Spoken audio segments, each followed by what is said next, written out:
Students, तो last जो video था हमने देखा था उसमें इवोल्यूशन मीन्स क्या होता है। इवोल्यूशन की जो है अलग अलग थेरीज जो है, डार्विन जो है उसकी थेरी हमने देखी थी। उसके बाद जो है नेचुरल सिलेक्शन मीन्स क्या होता है, स्टारवेशन मीन्स क्या होता है, ये हमने जो है यहाँ पे कवर किया था। उसके बाद जो है सर्वाइवल ऑफ द फीटस, किसी भी ऑर्गेनिज्म को अगर वो सर्वाइवल ऑफ द फीटस दिखाएंगे तभी जाके वो अपनी पॉपुलेशन को इंक्रीज कर सकता है। ये यहाँ पे हमने जो है देखा था। तो इस वीडियो में जो है हमने एविडेंसेस ऑफ इवोल्यूशन जो है वो भी शुरू किया था। तो उसमें हमने देखा था एविडेंसेस ऑफ इवोल्यूशन में फर्स्ट जो है वो मॉर्फोलॉजिकल एविडेंसेस है। तो मॉर्फोलॉजिकल एविडेंसेस में जो है हमने देखा था कि जो होमोलोगस ऑर्गन्स होते हैं और एनालोगस ऑर्गन होते हैं।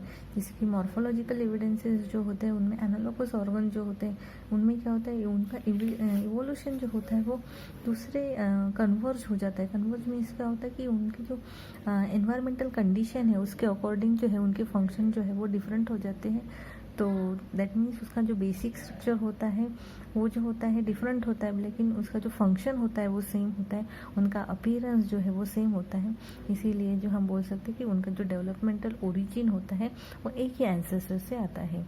सेकेंड वाला जो देखा था हमने एनाटॉमिकल एविडेंसेस, उसमें हमने देखा था कि एनाटॉमिकल एविडेंसेस में जो है जो स्टडी की थी हमने उसमें देखा था कि उनका जो हैबिटेट है और एडप्ट जो कंडीशन की है उनके अकॉर्डिंग जो है उनका फंक्शन जो है वो डिफरेंट हो जाता है। भले उनका इंटरनल स्ट्रक्चर सेम रहता है लेकिन जो उनका फंक्शन होता है हर एक ऑर्गेनिज्म में वो क्या होता है, अलग अलग होता है, डिफरेंट होता है। Going to move towards the vestigial organ. तो वेस्टिजियल ऑर्गन पे हमेशा 2 या 3 मार्क्स के लिए क्वेश्चन आता है। तो वेस्टिजियल ऑर्गन जो है, right a short note on vestigial organ. तो ऐसा क्वेश्चन आया तो यहाँ पे आपको अलग अलग एग्जाम्पल देने पड़ते हैं और वेस्टिजियल ऑर्गन क्यों कहा जाता है इसके बारे में आपको बोलना पड़ता है। तो यहाँ पे जो ऑर्गन्स होते हैं वो कैसे होते हैं, डीजेनरेटेड होते हैं या फिर अनडेवलप कंडीशन में रहते हैं। लेकिन पहले जो थे लिविंग ऑर्गेनिज्म में वो क्या हो गए थे, पहले वो फंक्शनल थे क्योंकि उनका एनवायरमेंटल कंडीशन जो था तब और अब के इसमें बहुत डिफरेंस होता है। तो सच ए डेवलपमेंटल कंडीशन जब एनवायरनमेंट में चेंज आता है तो हमारे जो टिश्यूज़ होते हैं या फिर ऑर्गन होते हैं उनमें चेंजेस लाने के लिए बहुत पॉसिबल नहीं हो पाता है। और इसी वजह से क्या होता है, वो जो ऑर्गन्स होते हैं वो फंक्शनलेस हो जाते हैं और एग्जिस्टिंग ऑर्गन जो होते हैं अंडर को ग्रेजुअल चेंजेस आ जाते हैं उनमें धीरे धीरे। और उसकी वजह से क्या होता है, उसका स्पेसिफिक स्ट्रक्चर जो होता है वो हमारे सिचुएशन के अकॉर्डिंग जो है यूज़फुल नहीं रहता है और ऐसे सब स्ट्रक्चर को जो है डिफरेंट सिचुएशन में जो होता है यूजलेस हो जाते हैं या फिर हार्मफुल बोल सकते हैं, हो सकते हैं। तो इसीलिए जो ये जो ऑर्गन्स होते हैं वो कैसे होते हैं, वेस्टिजियल ऑर्गन। और such structure begins to generate under the degenerated under the such a situation as per the principle of natural selection। आपको पता है कि अगर कोई भी स्पीसीज या फिर कोई भी ऑर्गेनिज्म अगर एनवायरमेंट के साथ एडजस्ट नहीं होता है तो वो कैसे हो जाता है, पेरिश हो जाता है, डिसअपियर हो जाता है। उसी तरह से यहाँ पे जो ऑर्गन्स है अगर उसमें कुछ जो है फंक्शन नहीं कर रहा है या फिर फंक्शनलेस हो गया है या फिर हार्मफुल हो रहा है तो वो क्या हो जाना है, डीजेनरेट होना शुरू होता है या फिर डिसअपियरेंस होना शुरू हो जाता है। तो ये प्लांट्स में भी कंडीशन हो सकती है, एनिमल्स में भी हो सकती है। एंड सच ऑर्गन सच दो the non function in certain organism it may be functional in other organism. जैसे कि अब आपको पता है कि अपेंडिक्स क्या है, it is a organ which is present in the digestive system. Appendix होता है डाइजेस्टिव सिस्टम में प्रेजेंट होता है, हमारे भी डाइजेस्टिव सिस्टम में प्रेजेंट है। इवन रूमिनेंट एनिमल जो होते हैं, रूमिनेंट एनिमल मीन्स काऊ बफेलो वगैरह जो होते हैं जो अपने फूड को जो है चिविंग करते रहते हैं, स्टमक में ले जाने के बाद फिर से उसे वापस लाकर रूमिनेंट करते हैं। तो ऐसे ऑर्गेनिज्म में अपेंडिक्स जो है वो फंक्शन करता है, लेकिन हमारी जो बॉडी है उसमें ये फंक्शनलेस होता है। लेकिन जब ये फंक्शन करना शुरू करता है हमारी बॉडी में तो उससे हमें ऑपरेट करके जो है रिमूव करना पड़ता है क्योंकि ये हमारी बॉडी में फंक्शन नहीं कर सकता, इसका हमारी बॉडी में कोई भी फंक्शन नहीं है पर्टिकुलर। सो दैट मीन्स ये अपेंडिक्स जो है हमारे बॉडी में फंक्शनलेस है, लेकिन रूमिनेंट एनिमल में ये पर्टिकुलर फंक्शन को कैरी आउट करता है। यानी कि क्या करता है, कॉम्प्लेक्स फूड जो भी जैसे कि काऊ बफेलो जो होते हैं वो ग्रास या फिर लीव्स खाते हैं तो उसको जो है डाइजेस्ट करने के लिए ज़्यादा डाइजेस्टिव जूसेस जो है उसको सिक्रेट करना पड़ता है। जो हम जो होते हैं ह्यूमन बींग्स है तो हम कुक फूड खाने की वजह से अपेंडिक्स जो है उसका काम ईजी हो गया है और इसीलिए हमारे इसमें ये फंक्शनलेस हो गया है। So appendix which is useful to human is useful fully functional organ in the ruminant, and similarly the muscles of ear panna, जैसे ईयर पिन्ना है इसका हमें जो है हमारे इसमें कुछ भी काम नहीं है, लेकिन वो क्या करता है जो इसको जो है मंकी, जैसे मंकी है तो उनमें मूवमेंट जो होती है, या फिर कोई भी एलिफेंट होता है वो क्या करता है उसको कैप्चर करने के लिए, साउंड को कैप्चर करने के लिए जो उस ईयर पन्ना को यूज़ करते हैं। वेरियस वेस्टिजियल ऑर्गन जो है हमारे बॉडी में प्रेजेंट है, जैसे टेलबोन है, क्योंकि पहले हमारा जो है टेल रीजन था, अब जो है वो धीरे धीरे डिसअपियर हो गया। क्योंकि टेल रीजन डिसअपियर क्यों हुआ, क्योंकि पहले हम फॉरेस्ट रीजन में रहते थे और अब जो है हम सिविलाइजेशन करके हाउस में रहने लगे, तो उसका फंक्शन नहीं है हमारे इसमें टेल का, तो इसीलिए वो डिसअपियर हो गया। उसी तरह से विजडम टीथ जो होता है आफ्टर 25 ईयर जो है हमारे विजडम टीथ आते हैं, तो ये जो है थर्ड मोरल जो है मोलर जो है टीथ होता है, और वो जो है हमारे बॉडी में कुछ भी उसका काम नहीं, क्योंकि ये रॉ मीट को ये जो च्यू करने के लिए उसका मेन फंक्शन होता है, लेकिन हम कुक फूड खाते हैं इसीलिए जो है इसका भी जो है धीरे धीरे फंक्शन जो है वो नहीं रहा हमारी बॉडी में, तो इसीलिए विजडम टीथ भी एक वेस्टिजियल ऑर्गन है हमारी बॉडी में।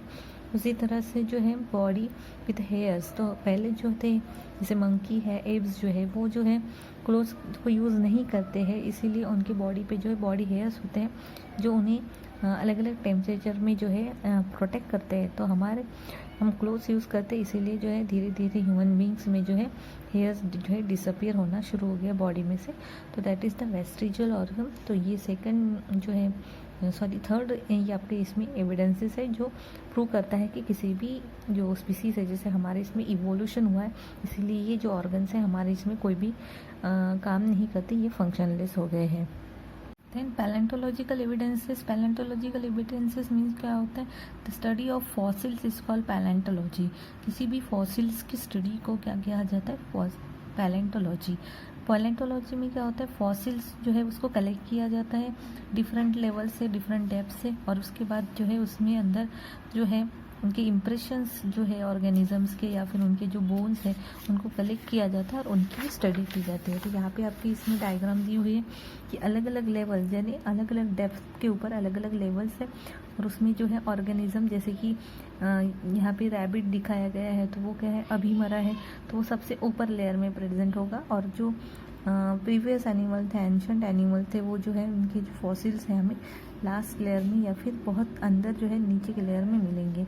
तो यहाँ पे अलग अलग एरा दिया गया है, जैसे कि सिनोजॉइक एरा यानी जो करंट जो है अभी एव्स है, मैमल्स है वो, उसके बाद मेसोइक एरा, उसमें जो है डायनासोर्स है, रेप्टाइल जो है वो ज़्यादा प्रोमिनेंट थे, उसके बाद पैलियोज़ोइक एरा, उसमें जो है जो आपके फिशेस थे या फिर एक्वेटिक एनिमल जो थे वो ज़्यादा प्रोमिनेंट थे। तो यहाँ पे अलग अलग जो है लेवल पे अलग अलग फॉसिल्स हमें मिलते रहते हैं।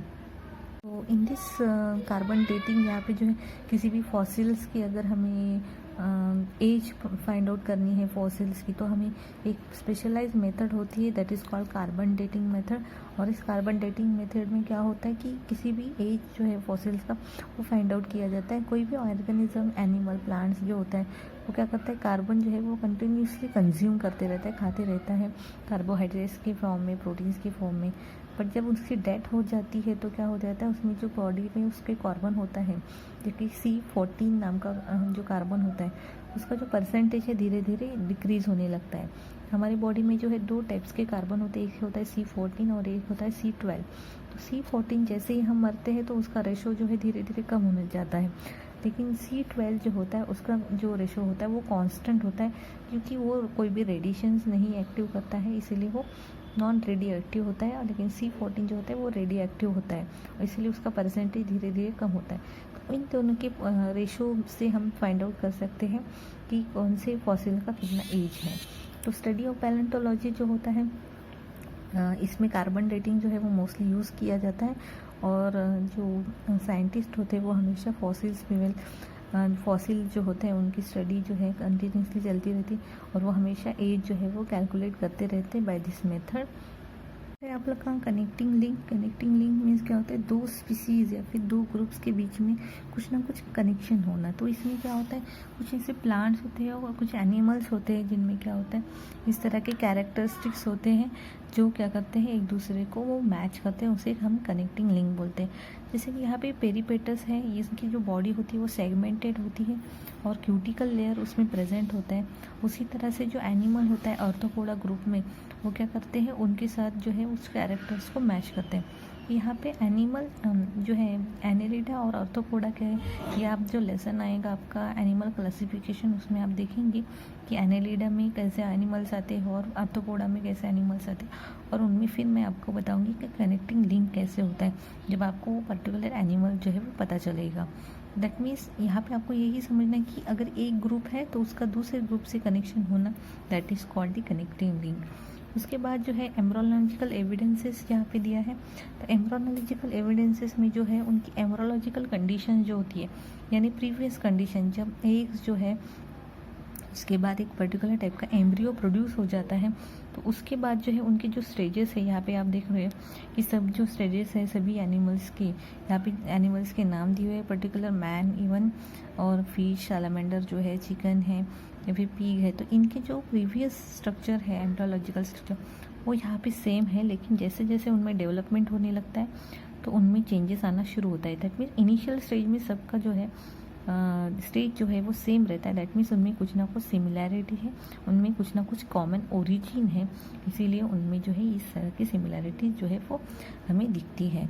That is the evidences of evolution. अलग अलग एविडेंसेस हमने देखे, मॉर्फोलॉजिकल, एनाटॉमिकल जो है वेस्टिजियल ऑर्गन है, उसके बाद पैलेंटोलॉजिकल एविडेंसेस, कनेक्टिंग लिंक, ये एविडेंसेस एम्ब्रियोलॉजिकल एविडेंसेस जो है इसके ऊपर आपको 5 मार्क्स के लिए क्वेश्चन आ सकता है। तो इसके लिए एक शॉर्ट नोट्स प्रिपेयर करके रखिए, राइट अ शॉर्ट नोट, या फिर डिस्क्राइब द प्रोसेस या फिर describe the evidences of evolution.